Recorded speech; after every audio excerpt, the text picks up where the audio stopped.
حضرت مولانا احمد رضا حبیبی صاحب دامت برکاتہم العالیہ خطیب و امام جامع مسجد حور حنفیہ کورنگی باب المدینہ کراچی پاکستان نے عالمی مدنی مرکز فیضان مدینہ باب المدینہ کراچی پاکستان کے مختلف شعبہ جات کا دورہ فرمایا اور مدنی چینل کو اپنے تاثرات بھی دیے۔ ہم کو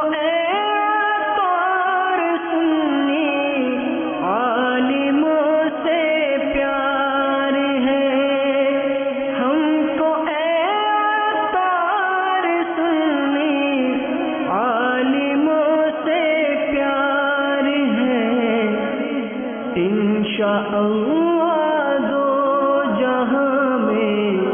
اپنا بیڑا پار ہے، انشاءاللہ دو جہاں میں اپنا بیڑا پار ہے۔ دعوت اسلامی نے جو ایک کمی تھی ہمارے اندر، جو اس کمی کو ہم اشد محسوس کر رہے تھے، اب ہمیں جا کر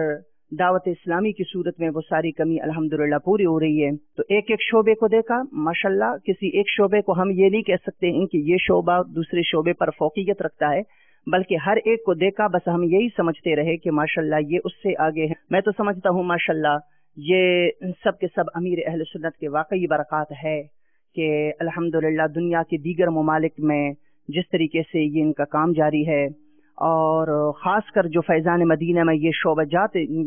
جو کام شروع کیا ہے، میں تو کہتا ہوں کہ دعوت اسلامی کو اللہ تعالی شاد و آباد